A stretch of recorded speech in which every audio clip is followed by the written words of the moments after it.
안녕하세요. 저는 완도에서 미역 양식을 하고 있는 40대 후반의 여성입니다. 바다에서 일을 하면서 이런 얘기 저런 얘기하며 지냈는데 오늘은 정말 나쁘끄러워서 같이 일하는 사람들한테도 솔직하게 다 이야기하지 못한 걸 이야기해보려 사연을 보내게 되었습니다. 아마 같이 일하는 사람들도 이 이야기를 들으면 아, 그래서 그랬구나 하며 모든 내막을 다 알게 되지 않을까 싶어요. 자식이라고 하나 있는 건 도시에 나가서 학교도 다니고 취업도 하느라 따로 살고 있고 남편과 큰 개 한 마리와 함께 지내고 있었어요. 제가 나이가 있다 보니 점점 일을 하기도 힘들어지고 있지만 그래도 노후를 생각하면 일을 손에서 놓을 수도 없어요. 저는 완도에서 나고 자란 완도 토박이고 남편은 젊을 때 도시에서 사업을 하다가 쫄딱 망하고 다시 완도로 돌아온 후 저를 만나 결혼을 하게 되었죠. 자식도 다 키워놓은 것 같고 이제 저희들만 잘 지내면 되는데 한 사건으로 제 평범한 인생은 하루아침에 곤두박질치기 시작했습니다. 여보, 오늘 줄 내리러 가야 하니까 같이 배 좀 타고 나갑시다. 이번에 엄청 좋은 포자를 꽂아놔서 품질도 좋을 거야. 나 배멀미 하는 거 몰라. 내가 배를 어떻게 타? 아이, 그래도 같이 좀 가서 일하면 안 돼? 그러고도 당신이 뱃사람이라고 할 수 있겠어? 여자인 나도 매일같이 배 타고 나가서 일하는데 당신은 못할 게 뭐가 있어? 참나, 내가 그래서 놀아? 노냐고. 나도 육지에서 내가 할 일 다 하고 있는데 왜 매번 사람을 트집 잡아? 내가 트집을 잡는 게 아니라 아휴, 됐다. 저희 남편도 완도에서 태어났지만 중학교 때부터 도시에서 살다가 왔기 때문에 배멀미가 있는 편이었는데 그래도 심한 편은 아니라 바다에서 구토를 한 건 본 적이 없네요. 그래도 종종 바다에 일을 하러 갈 때 같이 가자고 하지만 그럴 때마다 남편은 육지에 남겠다고 해서 제가 다른 사람들과 바다로 나가게 되었습니다. 그날도 저는 미역 포자를 끼워든 밧줄을 들고 바다로 나가 양식장에 줄을 내리는 작업을 했어요. 바다에서 같이 나간 사람들과 함께 밥도 먹고 작업을 마치고 들어왔는데 남편은 퍼젓이 누워서 소주나 먹고 있는 게 아니겠어요. 정말 하루 이틀 일이 아니라 포기하고 저는 밥상을 차려놨는데 다른 동네 사람이랑 저녁 약속이 있다고 하면서 후다닥 나가버렸죠. 완도로 돌아오고 나서도 이곳 생활에 정을 붙이지 못하고 밖으로 나다니는 걸 좋아하다 보니 제가 답답할 때가 한두 번이 아니었습니다. 그런 사람이다 보니 단풍이 지면 단풍을 보러 가서 술 한잔하고 꽃이 피면 꽃을 보러 가서 한잔하는 그런 걱정 없는 한량 같은 인간이었죠.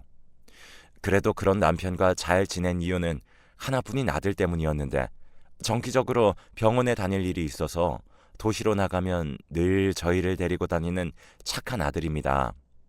그런 아들이 언제나 제 편을 들어주고 남편 혼을 내주니까 아들이 장가라도 가고 손주라도 보면 남편이 좀 책임감이 생기지 않을까 했죠. 그래도 밉고 모자란 남편이지만 이것도 제 팔자라고 생각하고 살았어요. 일이나 생활을 하는 문제로 자주 투닥거리기는 해도 늘 그렇게 살아왔으니 이조차도 평범하고 평범한 삶이었습니다. 그런 제 인생에 문제가 생기기 시작한 건 저희 동네에 한 여자가 이사 오면서부터였죠. 촌에서 살다 보면 도시에서 들어오는 사람이 잘 없는데 그 여자는 예전에 이 동네에서 살았었다고 하며 이사를 왔고 낮에는 밥을 팔고 저녁에는 술을 파는 식당을 개업했어요. 여보, 나 오늘 새로 생겼다는 그 가게 좀 다녀올게. 저녁 챙겨 먹고 있어. 무슨 가게? 그 여자 혼자 한다는 거기? 거길 왜 가? 나 혼자가 아니야. 앞집 김씨랑 같이 갈 거야. 그리고 그 가게만 양주를 파는데 내가 어떻게 안 갈 수가 있겠어. 이 촌구석에서 양주를. 아니, 옛날 생각이 나네. 양주를 판다고? 거기 식당 아니었어? 그 여자가 자기 먹으려고 사온 술을 종종 손님들이 찾아오면 준다더라고. 맛만 보고 술은 많이 안 먹을 테니까 걱정하지 마. 아무튼 다녀올게. 남편은 그렇게 한 달에 한 번, 한 달에 두세 번 가더니 나중에는 거의 일주일에 한 번씩 가기 시작했습니다. 앞집 사는 김 씨라는 분도 저희와 함께 양식을 하는 사람이었는데, 그래서 그 사람의 아내랑도 자주 보는데 그 집 남편도 매일 같이 술을 먹으러 가서는 안 들어온다고 하더라고요. 남편은 술을 먹으면 안 되는데 매일 같이 따라다니며 조금씩 술을 먹고 오니 걱정이 되었지만 그런 남편을 신경 쓸 겨를이 없었어요. 왜냐하면 그 시기가 딱 미역 수확철이었거든요. 일이 너무 바빠서 남편이 늦게까지 놀고 다녀도 제가 화를 낼 기력이 없었습니다. 매일 배를 타고 나가 미역을 잘라내고 옮기고, 육지에서는 그런 미역을 세척하고 말리는 작업이 한창이었으니까요. 와중에 남편이 몸도 안 좋아져서 집에서 쉬게 되었고, 육지에서는 다른 사람들이 일을 도맡아 하니 제가 더욱 바빴죠. 원래 남편이 봐줄 때는 그래도 가족이니까 잘 보고 할 거라고 생각했는데, 그런 남편이 없어서 제가 더 예민하게 일을 했던 것 같아요. 집으로 돌아오면 쓰러져 잠을 잤고, 남편은 그런 제가 잠이 들면 살금살금 밖으로 나가서 새벽에 들어오곤 했습니다. 피곤하고 싸울 힘도 없어서 그렇게 몇 달이 지났고, 조금 여유가 생겼을 때 남편에게 물었죠. 당신 이 총구석에서 요즘 뭐하고 다녀? 어디 여자라도 숨겨둔 거야? 이 총구석에서? 아이고, 몸빼바지 아줌마들밖에 없는 총구석에서 뭘 바래? 피곤하면 잠이나 더 자. 아니, 내가 잠을 자려고 해도 당신이 하루가 멀다 하고 안방문을 열었다 닫았다 하는데 어떻게 그냥 있어? 당신 설마 또 뭔 짓을 하고 다니는 거야? 그게 아니라, 아니, 앞집 김 씨랑 요 앞에서 이야기하면서 술 좀 먹었어. 아프다는 사람이 왜 맨날 술 퍼먹고 다녀? 정말 그러다 한 번에 훅 갈 수도 있어. 제발 몸 좀 챙겨. 아니, 나는 김 씨가 먹는 거 구경만 했어. 성질머리하고는. 당신이야말로 그게 남편을 걱정하는 태도야? 눈은 또 세모 눈을 뜨고 뭘 그렇게 따지고 들어? 그럼 해가 떠 있을 때 만나지. 뭐 중요한 일이라고 매번 밤늦게 몰래 만나고 다니는데. 너 무슨 여자라도 생긴 거 아니야? 저의 말에 남편은 발끈하며 앞집 김신혜를 찾아가서 새벽에 같이 술을 먹었다는 이야기를 했습니다. 눈앞에서 그렇게 떳떳한 태도로 나오니 제가 할 말이 없더군요. 그래서 술을 먹어도 낮에 먹던지 말을 하고 가라고 말을 했고, 남편은 그 이후로도 밤이면 김씨를 만나러 간다, 요즘 김씨가 많이 힘들다더라 하며 자주 나가서 생활을 했습니다. 그러더니 언젠가부터는 갑자기 조용히 집에서 있었고, 김씨라는 사람도 만나지 않게 되었죠. 저는 하루가 멀다 하고 나가서 놀던 사람이 집에 있으니 걱정이 되어서 무슨 일이 있냐고 물어봤고, 남편은 김씨랑도 이제 잘 안 지내고 나가서 놀고 다닐 이유도 없다고 했어요. 그러면서 본인도 내일부터는 다시 양식장 일을 돕는다고 하는데, 마치 폭풍전야처럼 그런 평온한 상황에 저는 불안해지기 시작했습니다. 작업장에 가서도 원래는 워낙 계속 불평을 하곤 했었는데, 남편이 군소리 없이 제 말을 잘 따르고 열심히 일을 하자 다른 사람들도 사람이 안 하던 짓을 하면 저기 하늘로 갈 때가 된 거라던데 오늘은 정대훈 씨 대체 무슨 일이래? 하며 한 소리씩 했죠. 남편은 이제라도 정신을 차렸으니 된 것 아니냐며 사람 좋은 웃음을 지었고, 저도 그런 남편이 이제라도 철이 드나 보다 생각했습니다. 그렇게 몇 달이라는 시간이 지났고, 한 여자가 제게 와서 내민 충격적인 물건을 보자 그 자리에 주저앉아 버렸습니다. 그날은 남편이 도시로 간 날이라 혼자 일을 하고 있었고, 집으로 돌아오니 한 여자가 저희 집 앞에 서 있었습니다. 정대훈 씨 아내분 맞으신가요? 네, 그런데 뉘세요? 누구신데 남의 집 앞을 서성거려요? 저 안에 들어가서 이야기 좀 나눌 수 있을까요? 근데 왜 남의 집에 와서 이야기를 하겠대? 왜요? 우리 남편이 어디 돈이라도 빌렸어요? 아니, 그런 건 아니고, 그럼 여기서 그냥 이야기할까요? 혹시 다른 사람들이 들을 수도 있는데 괜찮으시겠어요? 그럼 들어와 봐요. 저는 그 수상한 여자를 집으로 들어오게 했습니다. 집으로 들어온 그 여자는 가만히 앉아서 제가 커피를 타올 때까지 있었고, 타온 믹스 커피를 말없이 보고는 그제서야 본인은 커피를 못 먹는다고 하더군요. 그럼 처음부터 말을 하던지. 재수없는 여자가 무슨 말을 할까 싶어 쟁반을 부엌에 두고 거실로 들어오는 길이었는데, 그 여자는 가방을 뒤적거리더니 후두둑 하며 그 물건을 펼쳐두었고, 저는 그 자리에 주저앉아 버렸습니다. 그 물건은 여자라면 아마 모를 사람은 없을 거예요. 선명한 두 줄이 있는 임신 테스트기였고, 한 개가 아니라 5개, 6개 정도는 되어 보였죠. 그 뒤에 나올 말은 충분히 예상이 가능한 말이었어요.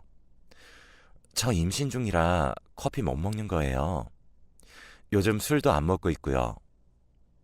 이 아이, 대훈 씨 아이예요. 뭐 테스트기가 한두 개가 아니니 임신은 확실해요. 참나, 그게 무슨 말이에요? 그 애가 내 남편 애라는 증거가 있어요? 어디서 멀쩡히 잘 살고 있는 집에 와서 행패를 부려요? 어디 말이 되는 소리를 해야지. 남편분이 최근에 밤에 자주 나가지 않았나요? 그때 우리 집에 있었어요. 그러길래 왜 남편을 그렇게 무시하셨어요? 우리 정 사장님 얼마나 힘드셨을지 저는 상상 불가해요. 아무튼 저도 양심이 있으니 이혼까지 바라고 말씀드리는 건 아니에요. 그냥 애 태어날 때 1억이랑 다달이 100만 원 정도만 챙겨주세요. 우리 애랑 저도 먹고 살아야 할 거 아니에요. 이제 배가 불러오면 저 가게도 못하고 쉬어야 하는데 그 정도는 해주실 수 있죠? 뭐? 이게 무슨 말 같지 않은 소리야? 아, 그 양주 판다는 술집이 네 가게야? 내 남편 술 먹고 일 안 하는 논팽이는 맞는데 그래도 네 말만 믿고 그렇게는 못하지. 오늘도 내 남편 집에 없는 거 알고 찾아온 것 같은데 절대로 그냥 못 놔두지. 어디서 나한테 협박질이야? 나가! 너 줄 돈 없으니까 나가라고! 뭐예요? 지금 나 내쫓은 거 후회할 거예요. 내가 앞으로 얼굴 들고 이 동네에서 미영양식도 못하게 온 동네 소문 내버릴 거야. 당신 남편이라는 작자가 내 가게 와서 날 유혹해서 내가 임신 중이라고 말이야. 남편이 벌어다 주는 돈으로 잘 살고 있으면서 그렇게 큰 돈은 아니잖아요. 내가 못된 인간이라 이렇게 말하는 게 아니라 우리 같이 좀 먹고 살자는 거잖아요. 어쩜 사람이 이렇게 이기적이야? 솔직히 갖고 있는 양식장에서 나오는 돈만 해도 1년에 몇 억은 될 것 같은데 나도 양심적인 사람이에요. 잘 생각해요, 아줌마. 나한테 지금 1억 주고 조용히 정리를 할 건지, 아니면 나중에 당신 아들이랑 내 아들이랑 둘이서 재산을 나누게 할 건지. 솔직히 이 정도 선에서 내가 양보하는 것도 당신은 고마워해야 돼. 뭐? 와, 너 정말 웃긴 인간이구나. 어디서 알지도 못하고 와서 짓거리고 있는지 모르겠네. 내가 평생 나고 자란 완도 바닥에서 네 말이 통할 것 같아? 그리고 우리 남편이 왜 정 사장이라고 불리는지 알기나 해? 그야 그 큰 미영양식장 사장이니까. 너무 웃기네. 사장. 그 인간이 자기 입으로 사장이라고 그래? 그 인간이 정 사장이면 나는 김 회장이겠다. 그 양식장 내 거고 내 남편이니까 사람들이 적당히 정 사장이라고 불러주는 거야. 뭘 알고 까불어야지. 그리고 그 인간 대장암 2기야. 이번에도 병원에서 검진 받으러 간 건데 넌 그것도 몰랐지? 이 인간이 젊은 여자랑 놀아보려고 너한테 거짓말이라도 했나 본데 오늘 내일 하는 인간이랑 잘 살아라. 나는 이혼할 테니까. 그럴 리가. 분명 대훈 씨가 사장이라고 했는데. 그럴 리가 없으니까 좀 나가. 피짝 말라서는 무슨 힘이 이렇게 세? 저는 더 들을 것도 없다는 생각에 그 여자를 일으켜 마당으로 내쫓았고 곧바로 부엌에서 커다란 왕소금을 가져와서 그 여자에게 팍팍 뿌려댔습니다. 그 여자는 아주 바락바락을 하며 돌아갔고 저는 더 기다릴 것도 없이 앞집으로 갔어요. 여봐, 김씨 지금 있어? 김씨의 아내는 김씨가 아직 돌아오지 않았다고 했고 저는 김씨의 아내에게 요즘 김씨가 어떻게 지내는지 물어보게 되었죠. 그리고 들려오는 말은 제 뒤통수를 후려치는 것 같았습니다. 김씨는 요즘 간이 좋지 않아서 그 좋아하는 술도 못 먹고 병원에 다니면서 얌전히 있었대요. 그 말이 사실이라는 것을 증명하는 것처럼 집에는 약들이 있었고 김씨의 아내는 오늘도 일찍 들어온다고 식사 준비를 하고 있었습니다. 그리고 곧 집으로 돌아온 김씨에게 요즘 제 남편과 어울려서 술을 먹으러 다니지 않았냐고 물었고 김씨는 그런 적이 없다며 발을 빼더군요. 그 양주 파는 가게 생기고 술 자주 먹었잖아요. 라고 이야기를 하니 김씨는 초반 한두 번뿐이었다고 그 이후로는 그 여자가 자꾸 자고 가라는 등 자기가 혼자 있으니 외롭다는 등 별 말 같자는 소리를 해서 그 후로는 안 갔다고 말을 했어요. 사실 김씨네는 저희 집과는 달리 참 금실이 좋은 부부였거든요. 제 생각에는 그래서 김씨는 이후 그 술집에 가지 않았고 제 남편 혼자 김씨 핑계를 대면서 술집을 드나든 것이 아닌가 하는 생각을 했습니다. 그리고 며칠이 지나 도시에서 남편이 돌아왔습니다. 전화로 이야기를 할 시간은 있었지만 혹시나 남편과 같이 있는 아들이 들을까봐 집으로 오면 직접 만나서 이야기할 생각이었죠. 그리고 남편은 집으로 돌아왔고 남편은 웬일로 도시에 간 김에 제 생각이 났다고 하면서 선물을 사왔어요. 여러 번이 웬 스카프였습니다. 남편이 없는 동안 그 난리가 있었는데 본인은 속 편하게 선물이나 사고 있었던 거죠. 저는 선물 상자를 방구석으로 던지고 더 생각할 것도 없다는 식으로 말했어요.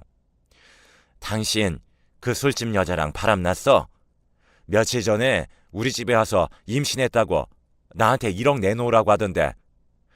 무슨 말이야? 그럴 리가 없잖아. 어디서 다른 남자의 임신해서는 나한테 덮어 씌우려는 것 같은데. 그 제정신 아닌 여자 말 절대로 믿지 마. 당신 나 믿지? 내가 당신을 어떻게 믿어? 당신이 미영 양식장 사장이라고 하고 그 젊은 여자 꼬신 거 아니야? 뭐? 둘 다 도시 나가서 살다가 왔으니 말은 잘 통했겠다. 안 그래? 그래서 밤마다 나가서 그 여자 집에서 자고 온 건 아니고. 아니야. 당신은 아픈 남편을 그렇게 몰아가고 싶어?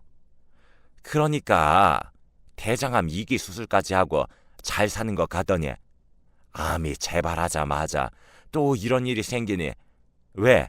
그 여자가 당신 인생에 암 같은 존재라는 걸까? 아니면 내 인생에서 암 같은 당신을 이제 없애버리는 걸까?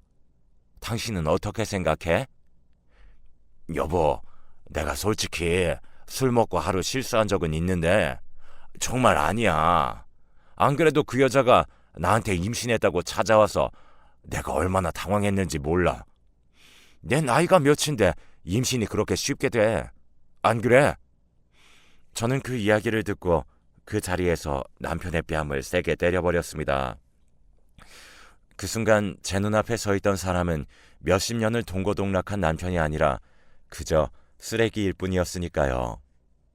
곧장 그 상간녀에게 전화를 해서 1억을 줄 테니 당장 집으로 오라고 했고 그 상간녀는 채 30분도 지나지 않아 불이 나게 저희 집 마당으로 들어왔어요. 상간녀의 등장에 남편이 많이 당황한 것처럼 보였습니다. 상간녀는 마치 제가 무섭다는 듯이 자연스럽게 남편의 팔에 팔짱을 꼈고 남편은 마치 더러운 벌레를 떼어내듯 그 여자를 내치고는 무릎을 꿇고 저에게 싹싹 빌기 시작했어요. 여보, 내가 어떻게 된 것 같아? 정말 잘못했어. 한 번만 용서해주면 다시는 이런 일 없도록 할게. 정말이야. 믿어줘. 당신이 이렇게 행동하는데 날더러 뭘 믿으라는 거야? 매번 논팽이처럼 친구들이랑 어울려 도박이나 하고 여자나 만나는 거 이제 지긋지긋해. 부모로서 염치 없지만 우리 아들한테 말하고 나는 이혼할 테니까 당신은 저 여자 데리고 살아. 저 여자가 나더러 뭐라고 한 줄 알아? 남편이 벌어오는 돈 갖고 편하게 산대. 그러면서 재산을 자기 자식이랑 우리 아들이랑 나눠 갖게 한다고 협박까지 하는데 그런 말 듣고 나니 진절머리가 난다. 당신이랑 이혼하면 그래도 당신이 1억 이상은 가져가겠지. 그 돈으로 저 여자랑 살아. 혹시 내가 사고라도 나서 먼저 저 세상 가더라도 내 재산을 내 아들이랑 더러운 상간녀 자식이랑 나누는 꼴은 절대로 못 보니까 헤어지자.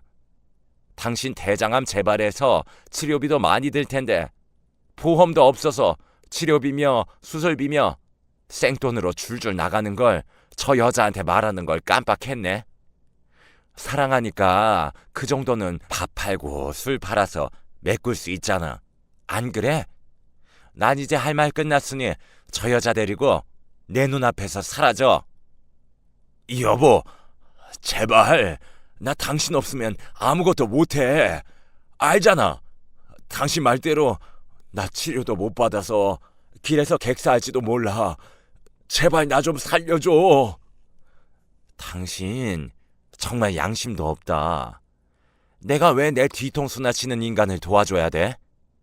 지금까지 평생을 봉사하는 마음으로 살았는데. 아, 그리고 이혼하면 어느 정도는 당신이 가져가겠지. 같이 산 세월이 있으니 그 돈으로 병원 치료도 하고 애도 키우고 살면 되겠네. 뭐 당신이 결혼 생활 동안 한 거라곤 돈 쓴 것뿐이라 얼마가 나올지 모르겠지만 제가 남편을 향해 강하게 이야기하자 되려 남편은 그 상간녀를 몰아세우기 시작했습니다. 그 아이가 본인의 아이가 맞냐고 하면서요. 아주 눈꼴셔서 못 볼 정도였고 참 못났다는 생각이 들었습니다. 그 여자는 저를 향해 무릎을 꿇고 싹싹 빌기 시작했고 이럴 게 아니라 5천만 원이라도 달라고 하면서 빌기 시작했죠. 저는 눈 하나 깜빡하지 않고 집 안으로 들어갔고 두 사람은 잘못했다면서 문 앞에서 빌었습니다. 상간녀는 얼마 안 되는 돈이라도 받기 위해서, 그리고 남편은 버림받지 않기 위해서요. 그 여자도 참 바보인 게 상황이 이렇게 되었으면 저한테 돈을 받을 생각이 아니라 상간녀 소송을 당해서 돈을 줄 생각을 해야 하는 걸 모르더라고요. 상황이 어떻게 돌아가는지도 모르고 계속 돈 이야기만 하고 있는 멍청한 상간녀를 보고 있으니 속에서 천불이 났고 며칠 뒤에 도시에서 아들이 왔습니다. 아마 남편이 불렀겠죠.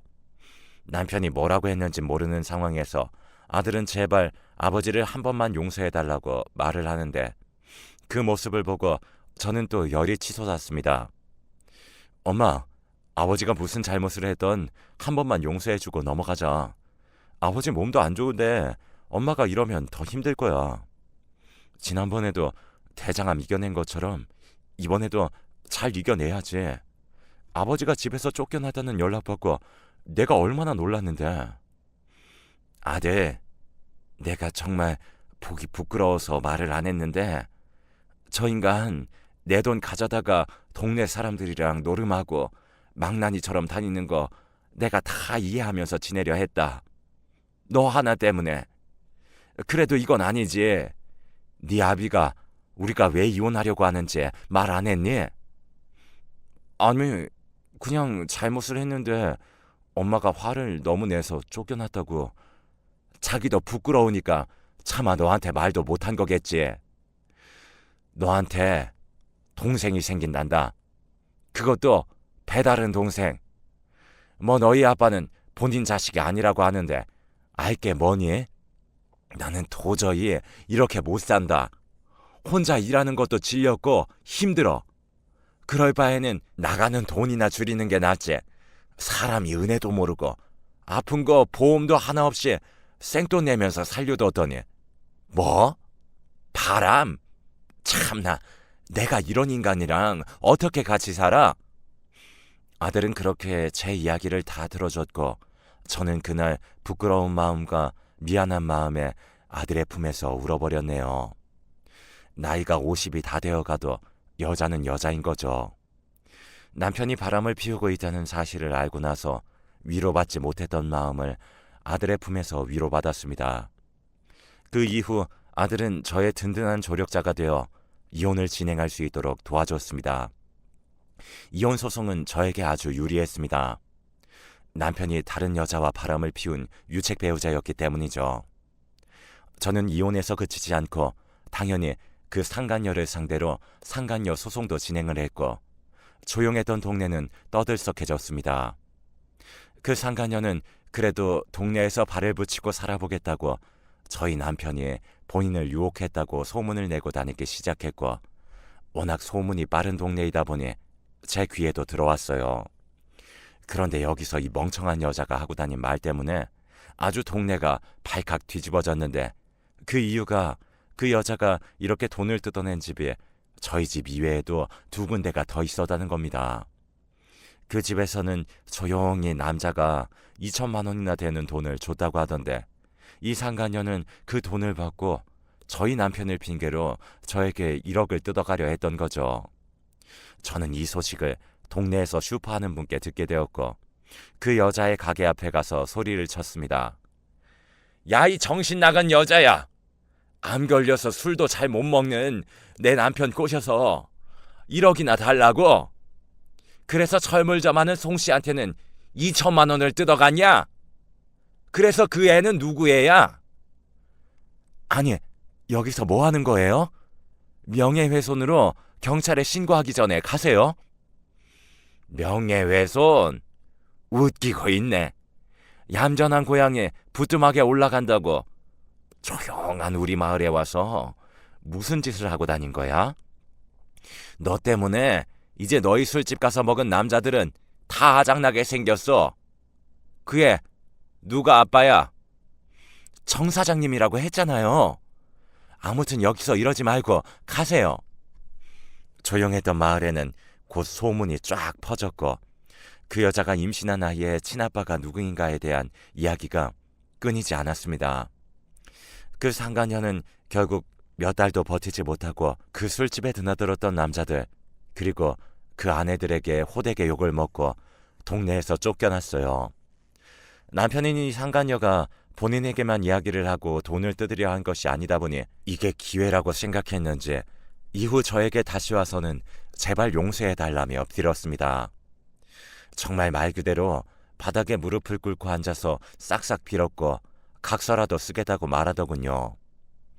여보, 내가 각서라도 쓸게.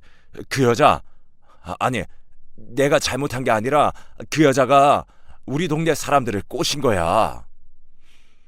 꼬신 사람도 문제지만 넘어간 사람이 더 문제야. 당신이 그렇게 좋아하는 앞집 김씨는 그래서 그 가게에 다신 발걸음도 안 했다던데 꼭 이상한 것들만 넘어간 거지. 각서도 필요 없으니 당장 나가. 내가 갈 데가 어디 있어. 제발 한 번만 봐줘. 그럼 정말 다른 데 한눈 안 팔고 살게. 이제 혼자니까 아무 여자 막 만나고 다녀. 나는 이제 내 등 두드려줄 안마의자나 집에 하나 들여놓고 편하게 살 테니까.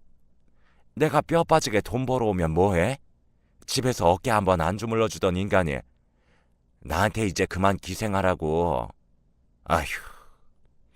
남편은 웃기게도 여전히 저희 동네에서 살고 있습니다. 주변 사람들이 불쌍하니 한번 넘어가 주라고 하지만 법적으로도 남이 되었는데 제가 왜 남편을 다시 봐줘야 하나요? 앞으로 골골거리며 아플 일밖에 안 남은 인간인데 덕분에 가운데서 아들만 불편해하고 있기는 하지만 아들도 힘들게 일을 해서 돈을 벌어다 준 제 편이기 때문에 저에게 뭐라고 하지는 않습니다. 참 사람이 은혜를 모르면 안 된다고 어떻게 그런 여자의 속보이는 꼬임에 넘어가서는 아직도 그 여자 뱃속에 있는 아이가 누구의 아이인 줄 모르겠지만 저희 남편이랑 일이 있었다고도 했으니 제 남편의 아이가 아닐까 싶네요. 그 여자도 팔자 한번 고치려다가 사람을 잘못 고른 거죠. 아무튼 밖으로 놔두는 것들은 다 제 남편 꼴 나야 돼요. 제 이야기 들어주셔서 감사합니다.